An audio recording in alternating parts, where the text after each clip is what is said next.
எதிர்நீச்சல் அடுத்து என்ன நடக்கலாம் அப்படின்னா, அறிவிகர்ஸுடைய அந்த திட்டத்த இப்போ நந்தினி கையில எடுத்துட்டாங்க. ஸோ நந்தினியால தான் இப்போ கல்யாணமே நிக்க போது. நந்தினியோடைய உதவியால தான் ஜனனி, பார்கவிய தர்ஷனுக்கு கல்யாணம் பண்ணி வைக்க போறாங்க.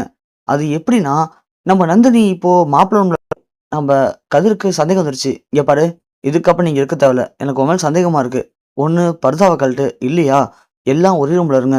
இந்த தனித்தனியா மேக்கப் போடுறதெல்லாம் நடக்காது" அப்படின்னு கதிரு மிரட்டிறாப்புல. அதனால நந்தினி என்ன பண்றாங்க, சரி நான் அந்த ரூம்க்கே போறேன்னு சொல்லிட்டு, நம்ம தர்ஷனம் அழைத்துட்டு அன்புக்கரசி இருக்கிற ரூமுக்கு கொண்டு போயிட்டாங்க. அங்க தான் மாப்பிள்ளை, பொண்ணு 2 பேரும் உட்கார வச்சு மேக்கப் போடுறாங்க. அப்போ நம்ம அறிவுக்கரசி அடிக்கடி உள்ள வந்து பார்த்துக்கிட்டு போயிட்டுருக்காங்க. அப்போ அறிவுக்கரசியோட ஃபோனு அங்க உள்ள சார்ஜ் போட்டிருக்கத நம்ம நந்தினி கவனிக்கிறாங்க. ஏற்கனவே ஒரு வாட்டி இந்த ஃபோன் கேட்டு தான் நம்ம ஜனனி இவள்ட்ட சண்டை போட்டா. அப்போ இந்த ஃபோன்ல எனக்குன்னு பார்க்கலாமே அப்படின்னு சொல்லிட்டு, நம்ம அன்புக்கரசிக்கு மூஞ்சில ஃபேஷியல் பண்ணும்போது, அந்த கேப்ப பயன்படுத்தி நம்ம நந்தினி அறிவுக்கரசி ஃபோன் எடுத்து ஓப்பன் பண்றாங்க. ஆனா பாஸ்வேர்ட் தெரியல. ஞாபகத்துக்கு வருது. ஆமா, அன்னைக்கு கதிர்ன்னு தானே சொன்னா ஜனனி அப்படின்னு சொல்லிட்டு போட்டு பார்த்தா ஓப்பனும் ஆகுது. உள்ள போயிட்டு அப்படின்னு நோண்டி பார்க்கும்போது, நம்ப ஆதி குணசேகரன் பண்ண அந்த முக்கியமான சம்பவத்தான வீடியோ இருக்கத நம்ப நந்தினி பார்க்குறாங்க. பார்த்தோனே நந்தினிக்கு செம்ம அதிர்ச்சி. அப்போ இந்த வீடியோ இவர்ட்ட தான் இருக்கா? அப்போ இவர் தான் எல்லாத்துக்கும் காரணமா?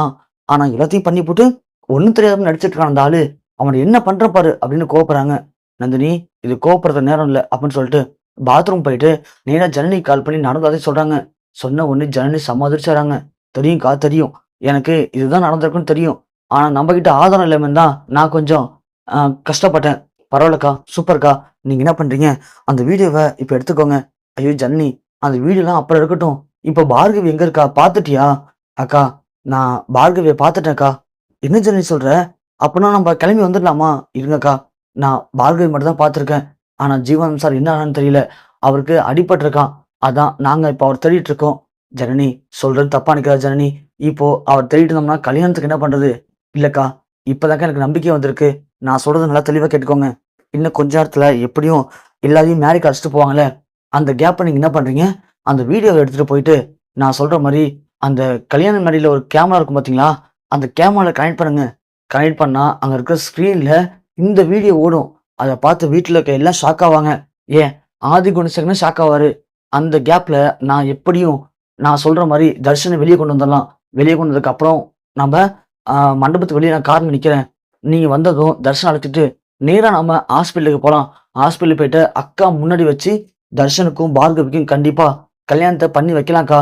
அவங்க 2 பேருக்கும் கல்யாணம் நடக்கிறத நம்ம அக்கா பார்த்தாங்கன்னா, கண்டிப்பா அவங்களுக்கு எல்லாமே பழைய மாரி மாறதுக்கு வாய்ப்பு இருக்குக்கா. ஏன்னா, பார்கவி அன்னைக்கு வந்துட்டு போனதுக்கு அப்புறம் தான் அக்காவுக்கு லைட்டா முழிப்பு வந்துச்சுன்னு சொன்னாங்கல்ல. அதனால கண்டிப்பா நான் சொல்றத கேளுங்கக்கா. எல்லாமே நல்லபடியா நடக்கும். இதுல எந்த ஒரு பிரச்சனையும் இருக்காது அப்படின்னு ஜனனி சொன்ன உடனே நந்தினி, சரி ஜனனி அப்படியே பண்ணிடுறேன் அப்படின்னு சொல்றாங்க. இங்க நாம ஜனனியும் கொஞ்ச நேரம் தேடி பார்க்குறாங்க. தேடி பார்க்கும்போது கண்டிப்பா ஜீவானந்தம் கிடைச்சிருவாரு. கிடைச்ச உடனே ஜனனி அங்கேருந்து அழைச்சிட்டு நேரா மண்டபத்துக்கும் போவாங்க. அதே மாரி நந்தினி அந்த ஃபோன்ல இருக்கிற வீடியோவ எடுத்து கனெக்ட் பண்ண உடனே மண்டபத்துல இருக்க எல்லாருக்கும் தெரியுது. நம்ம ஞானம், கதிரு, அப்புறம் விசாலாட்சின்னு எல்லாரும் பார்த்து ஷாக் ஆகுறாங்க. ஏன் அறிவுக்கரசி ஷாக் ஆவா? இது ஒரு பிரச்சனை போயிட்டு இருக்கும்போது கண்டிப்பா நந்தினி அந்த பொண்ணோட உதவியோட தர்ஷன மண்டபத்துக்கு வெளியே கூட்டிட்டு வந்துருவாங்க. ஜனனி சொன்ன மாதிரியே மண்டபத்துக்கு வெளியே கார் வச்சிருப்பாங்க இல்லையா? அவங்க அழைச்சிட்டு போயிட்டு ஹாஸ்பிட்டல்ல வச்சு இவங்க 2 பேருக்கும் கல்யாணத்தையும் பண்ணி முடிச்சுருவாங்க. ஒரு பக்கம் கல்யாணம் நடந்து போச்சு அப்படிங்கிற கவலை இருந்தாலும், இன்னொரு பக்கம் ஆதி குணசேகரன் தான் எல்லா பிரச்சனையும் காரணம் அப்படின்னு குடும்பத்துக்குள்ளே ஒரு குழப்பமும் ஏற்பட போகுது.